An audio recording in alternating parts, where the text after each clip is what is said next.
Ertugrul Ghazi امیر غازی Ertugrul بن سلیمان شاہ قائبی ترکی کی خلافت عثمانیہ کے بانی تھے۔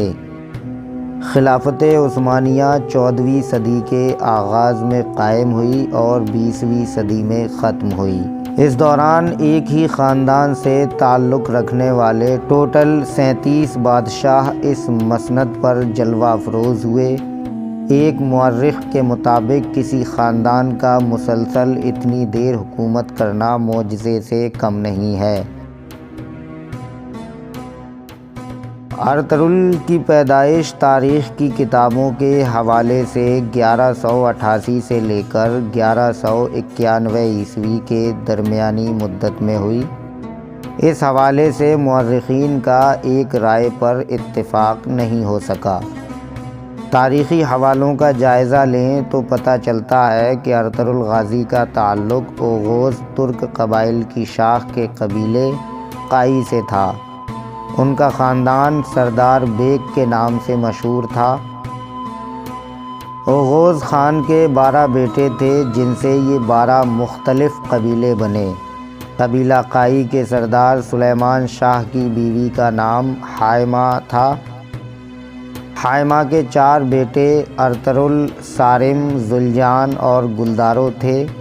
یہ لوگ عقیدتاً اہل سنت کی جماعت سے تھے اور حنفی مسلک سے تعلق تھا۔ مجموعہ داستان عثمانی کے مطالعے کے بعد معلوم ہوتا ہے عثمانیوں کے جد امجد سلیمان شاہ 12ویں صدی کے آخر میں شمالی ایران کے ایک علاقے میں آباد رہے۔ وہاں منگولوں کے حملوں سے بچنے کے لیے ترکی کی موجودہ ریاست اناطولیہ میں پناہ لی، جہاں سلطان علاء الدین کی سلجوق حکومت قائم تھی۔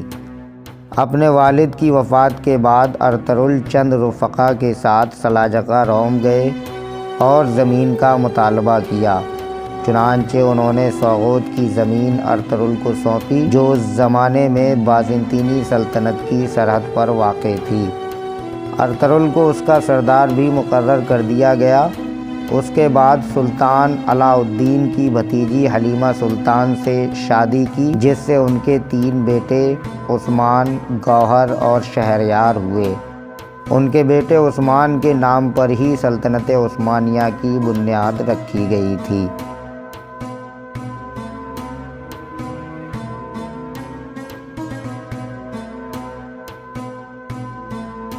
سردار کی مسند پر بیٹھتے ہی سب سے پہلے ایوبیوں اور سلجوقیوں کی صلح کروائی۔ حلب کے قریب صلیبیوں کا ایک مضبوط قلعہ فتح کیا۔ اس کے بعد ارطغرل سلطان علاء الدین کے بہت نزدیک ساتھیوں میں شمار ہونے لگے۔ اس کے بعد منگولوں نے سلجوقی حکومت پر یلغار کر دی۔ ارطغرل غازی نے منگولوں کے نویان نام کے ایک اہم لیڈر کو پسپاں کیا، جو منگول کے بادشاہ اوغتائی خان کا مشیر خاص تھا۔ یہ وہی اوغتائی خان ہے جو چنگیز خان کا بیٹا تھا، اور اس اوغتائی کا بیٹا ہلاکو خان تھا جس نے اس کے بعد بغداد کو تقریباً تباہ ہی کر دیا تھا۔ اس لڑائی کے بعد ارطغرل غازی اپنے قبیلے کو لے کر سوغوت چلے گئے۔ سوغوت قسطنطنیہ کے علاقے کے قریب واقع ہے۔ انہوں نے وہاں بازنطین کے ایک اہم قلعے کو فتح کیا اور اسی جگہ قیام کا ارادہ کرتے ہوئے تمام ترک قبیلوں کو رہائش کرنے کا پیغام بھیجا۔ ارطغرل کے سر پر سلطانی کا صحرا سلطان علاء الدین کی وفات کے بعد منتقل ہوا۔ اسلام کی عظیم خدمات کی خاطر ارطغرل اور دیگر عثمانی سلاطین کی مجاہدانہ سرگرمیوں کی وجہ سے ان کے ناموں کے ساتھ غازی کا لقب لگایا جاتا ہے۔ ان کی زندگی کے آخری دنوں میں سلجوقی سلطنت پر منگولوں کا قبضہ ہو چکا تھا، جو ان کے لیے سخت تشویش کا سبب تھا۔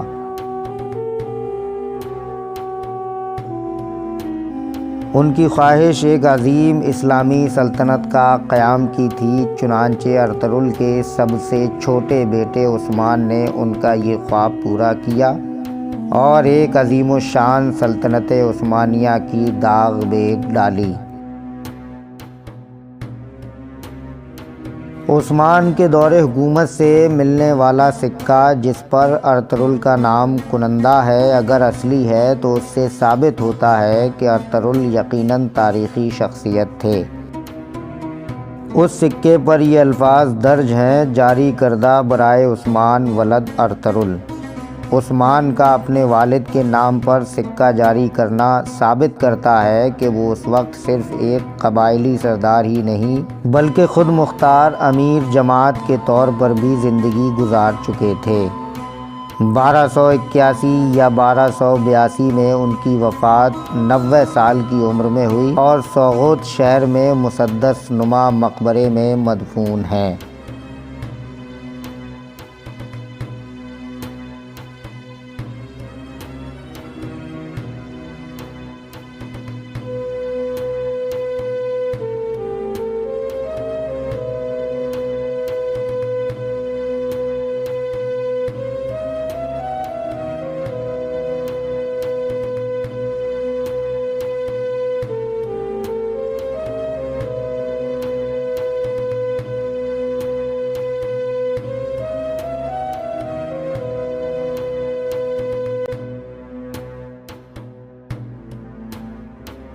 سبسکرائب کیجئے نور عین ساحر کو ایتہاسک اور بایوگرافک ویڈیوز سب سے پہلے دیکھنے کے لیے۔